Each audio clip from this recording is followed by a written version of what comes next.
The trap of comfort *. There comes a moment in life, quiet and unnoticeable, when a person stops chasing, not because the dream disappeared, but because the couch felt better. That moment, Bawaji, is the beginning of a slow, silent death, not of the body, but of the soul, the death of dreams, the death of fire, the death of becoming something more.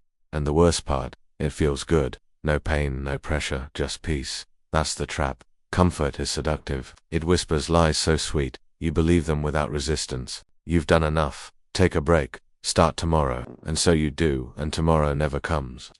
The world doesn't punish you immediately. In fact, it leaves you alone, lets you coast. You sleep longer, scroll longer, delay deeper, and slowly you forget the urgency you once had. Comfort tells you that you're safe. But in truth, it traps you inside a version of yourself that stops evolving. People don't fail because they lack talent. Most fail because they choose comfort. Over growth, they fear judgment, they fear risk, they fear the unknown, and instead of rising, they settle. Comfort offers safety, but it steals greatness, and no one notices until years later, when you're staring in the mirror, wondering where all your time went and why you feel so unfulfilled. That is the true cost of comfort. The dream's not chased, the person you could have become, but didn't you see? Comfort is a liar. It doesn't say, don't grow, it just keeps saying, not today. And when not today becomes a habit, your whole life starts drifting, day by day, week by week, year by year, until one day, Bawaji, you realize you've become a stranger to your own ambition. The comfort zone is a cage with invisible bars. It doesn't hurt, but it holds you. You think you're choosing ease, but you're really choosing regret. You don't need to lose everything to wake up. You just need to look at what you're slowly giving away: your passion, your hunger, your edge, the fire in your belly. It dies the day you stop challenging yourself. And that's what comfort does. It douses your fire with softness. Every goal you ever had, every vision you dreamed about, it's all waiting on the other side of discomfort. That difficult conversation, that 5 a.m. alarm, that scary leap, that lonely grind, that rejection, that failure, that pain. That's where the growth is. That's where you are. So wake up. Break the pattern. You're not tired. You're unchallenged. You're not lost. You're stuck in the softness of a routine that no longer serves you. Don't let years pass in this false peace. Make yourself uncomfortable on purpose. Discomfort is the price of greatness. And if you're not paying it, you're not growing. Because comfort is not rest. It's not recovery. It's decay dressed as peace. And the longer you stay there, the harder it becomes to leave. So today, right now, decide: are you going to let comfort kill your dreams? Or are you going to step out and fight for the life you were born to live? The science behind the comfort zone, *. The comfort zone isn't just a feeling, it's a system. A mental cage built by your brain, designed to protect you. And here's the twist: it thinks it's doing you a favor. You see, deep inside your brain is a small but powerful part called the amygdala, the survival center.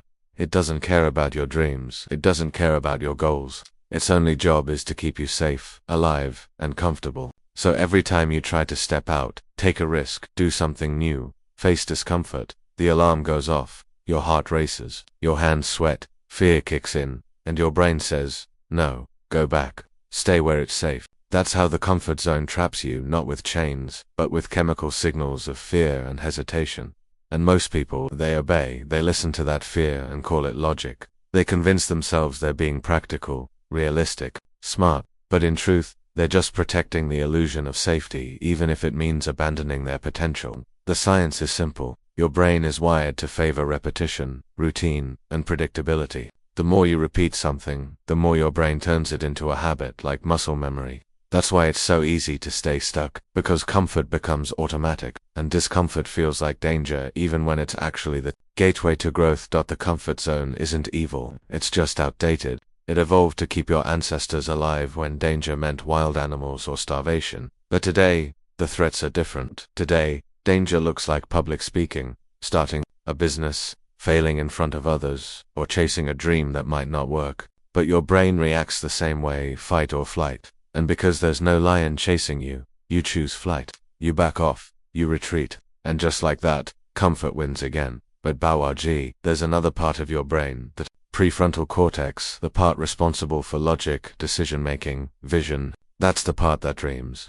That's the part that sees beyond fear. But here's the problem: the prefrontal cortex is quieter than fear. It doesn't scream, it whispers. It says, try anyway. It's worth the risk. You can grow, but the only way to hear it is to silence the noise of fear long enough to listen. That takes awareness, and awareness is the first tool to break out of the comfort zone. Science tells us that neuroplasticity, the brain's ability to rewire itself, is real. You can train your mind to get used to discomfort. You can teach your body that fear isn't always danger. You can create new patterns, new habits, new instincts. But that only happens when you do what feels hard, again and again. The first cold shower, the first awkward conversation, the first failed attempt. It's uncomfortable, but each time your brain adjusts, and slowly the unknown becomes familiar. The hard becomes easier, and your comfort zone, it expands. That's the secret no one tells you. Your comfort zone isn't fixed. It grows every time you step outside of it. Every time you do something that scares you, you train your brain to accept more, to handle more, to chase more. But every time you retreat, the zone shrinks. The walls close in, and your world gets smaller. That's not just psychology, that's biology in action. Bawaji, the ones you admire, the athletes, the entrepreneurs, the creators, the leaders, they didn't get there because they were fearless. They got there because they faced fear repeatedly until it became fuel. Their comfort zone is massive, not because they were born brave, but because they kept pushing, kept growing, kept stepping into what most people run from. So if you want a bigger life, you need a bigger comfort zone, and to build that, you have to become uncomfortable on purpose. Every single day, you don't need to leap out of your comfort zone, you just need to take one uncomfortable step at a time. That's how growth works, not in giant leaps, but in small repeated decisions to challenge the brain, break the pattern, and build resilience. Remember, your brain's job is survival, but your soul's job is expansion, and only one of them gets to win. Choose expansion, choose growth. Choose to rewire yourself, one discomfort at a time, because the science is clear. Your comfort zone is not your friend, it's just a habit, and habits can be broken, rebuilt, reinvented. So don't wait for confidence, train it. Don't wait for motivation, move without it. Don't wait to be ready, you never will be. But if you move forward anyway, the mind will catch up, the body will adapt, and your new comfort zone will be built not by chance, but by choice. Face the mirror. There comes a point in life where running isn't an option anymore. You can't blame the world. You can't blame your parents, your teachers, your friends, or your past. You reach a point where the only one left to confront is you, and that moment, Bawaji, when you finally stand still, look into your own eyes, and see the truth. That's the beginning of everything, not the end. Because that mirror doesn't lie, it doesn't flatter. It shows you exactly what you've become, not what you say you are, not what you pretend to be. Just the raw, unfiltered reality of who you are, and who you could be. Most people avoid mirrors, not the glass ones, but the emotional ones. The truth about their own laziness, excuses, jealousy, procrastination, and fear. They avoid facing their own reflection because it's painful, because it means owning the fact that you held yourself back, not someone else. It means realizing that comfort was your choice, not your curse.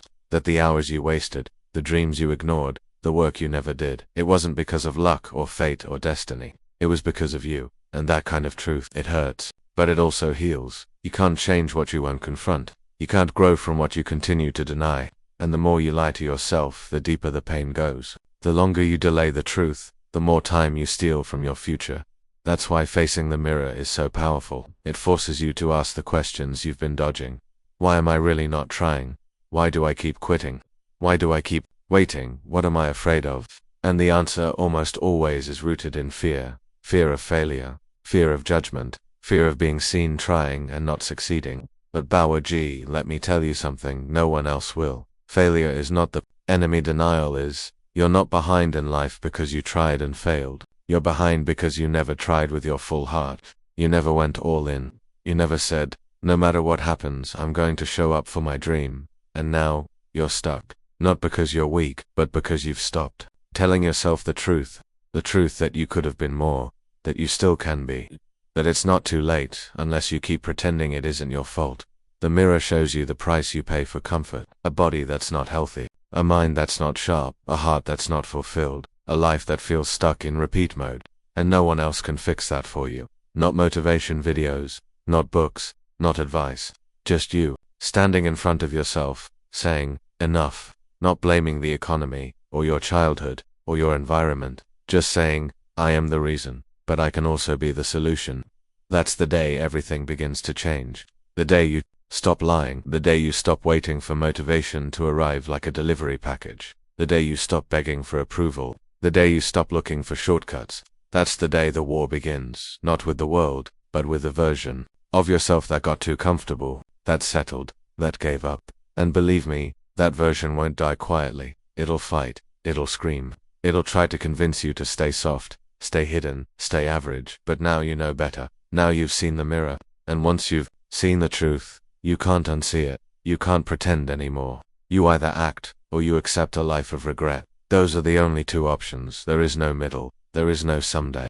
There is now, and the person staring back at you. They're not your enemy. They're your assignment, your project, your potential. So forgive them. The old you, the one who gave up too soon, the one who feared too much, the one who waited too long.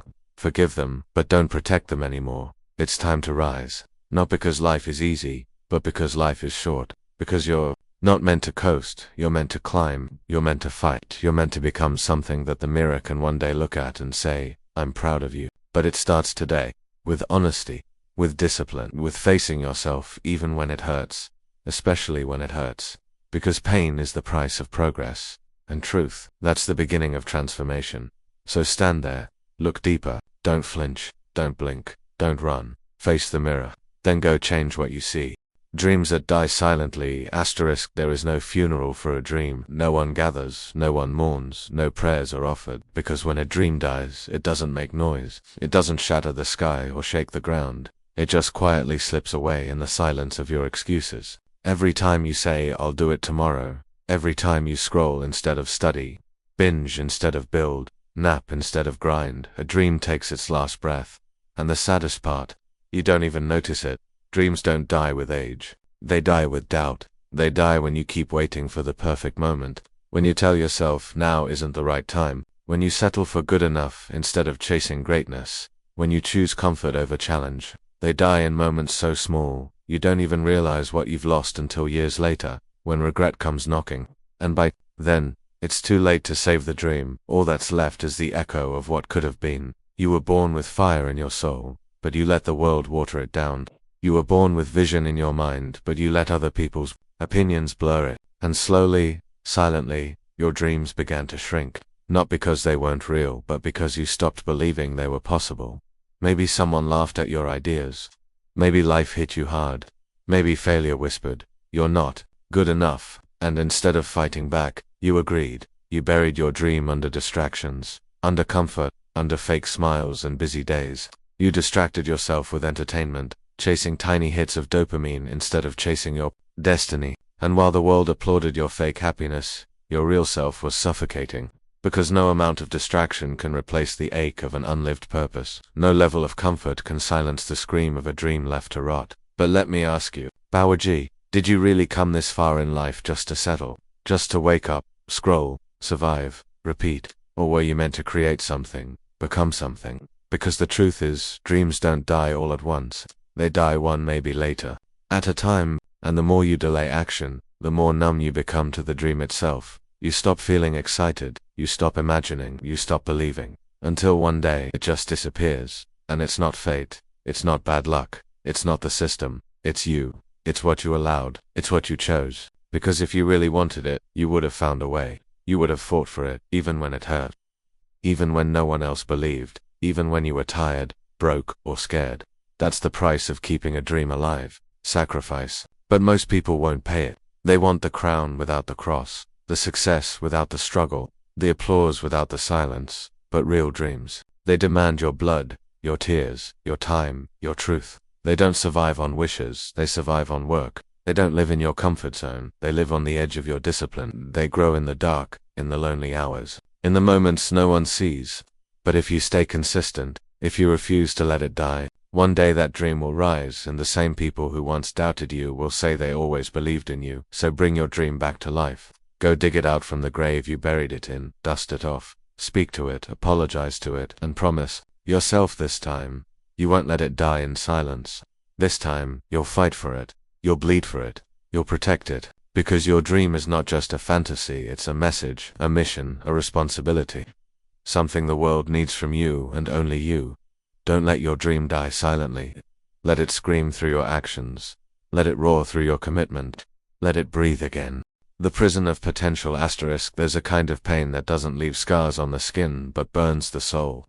It's the pain of untapped potential, the agony of knowing you could be so much more, but you're not. Not because you weren't capable, but because you stayed stuck in the prison of what if. That invisible cell built not with iron bars, but with your own comfort, doubt, and hesitation. Bawaji. We all carry dreams inside us. Some we whisper to no one, some we shout into the void hoping someone, anyone hears. But most, we lock away. We say things like, inshallah one day, when the time is right, maybe after things get easier.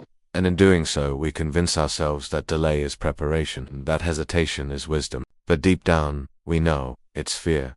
Potential is powerful but dangerous. It can lift you, or it can haunt you.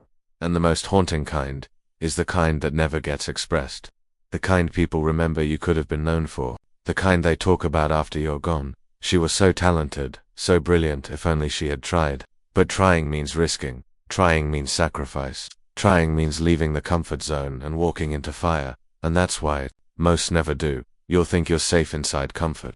But that's a lie. You're not safe, you're stuck. Comfort is the most silent prison on earth. No alarms, no guards, just a soft bed, warm food, and slowly fading dreams. It feeds you just enough joy to stay, but never enough growth to become. It makes you exist, but never truly live. It keeps you entertained so you forget you're dying a little inside every day. You were not created for mediocrity. You were not sent to this dunya just to wake, eat, scroll, sleep. You were designed to build, to break, to grow, to struggle, to shine. But potential without pursuit becomes poison. The longer you delay your gift, the heavier your soul becomes. The burden of unexpressed greatness is real, and it shows in your eyes. Your energy, your emptiness. Think of the books unwritten, the businesses unstarted, the inventions unbuilt, the art unpainted, the lives you could have changed, but didn't. All of that locked behind your own fear. You had the vision, but not the execution. You had the fire, but no fuel. And every day you chose ease over effort. Your cell became tighter. You called it waiting for the right moment. But what if the right moment was every day you ignored? Here's the truth no one tells you. Potential is perishable. It expires, not because it disappears, but because you lose belief. And when belief dies, action stops. And when action stops, results vanish. And when results vanish, regret moves in. You look around and see others living your dream. That singer who made it, that YouTuber who blew up, that entrepreneur who changed their family's fate. And you think, they got lucky. But deep down, you know, they just escaped the prison you still sit in. They risked rejection, they fought through doubt, they walked through fear, they bet on themselves while you hesitated. So I ask you now, Bawaji, what's worse, failing, or never trying at all? Because if you fail, at least you lived, at least you dared. But if you never try, you die with the music still inside you. You leave the world with your gift unshared, your legacy unwritten, your story untold. This chapter of your life right now is your jailbreak moment. It's your chance to smash the walls of limitation and scream, I'm done living small. No more wasting years inside the prison of potential. No more excuses. No more waiting for someone to come save you. You are the rescue. You are the plan, you are the answer, and you know what's beautiful? Once you truly start, you realize the door to your cell was never locked. It was only fear holding it shut. Open it, walk through, become, because the world doesn't need more potential. It needs action. It needs people who wake up with fire in their belly and say, today I move, today I build, today I become. Escape the prison, or die in it. The choice is yours. The silent killers of growth *. Not every enemy roars. Some whisper, some wear a smile, some sound like logic. And it's these quiet ones, Bawaji, that destroy people slowly without them even realizing. These are the silent killers of growth. They don't stab you, they sedate you. And before you know it, your purpose, your fire, your hunger, all gone. The first killer, procrastination, it wears a mask of innocence. It whispers, not now, later. But later becomes tomorrow. Tomorrow becomes next week. Next week becomes never. You tell yourself you're waiting for the right time, but you're just hiding. The harsh truth is, the right time doesn't exist. The world rewards action, not intention. Every day you delay your dream, someone else gets ahead, not because they're better, but because they started. Then comes self-doubt. That tiny voice that says, You're not good enough. It doesn't yell, it creeps in quietly. It shows up when you're about to post that video, launch that product, speak your truth. It says, what if they laugh? What if you fail? And just like that, you back down.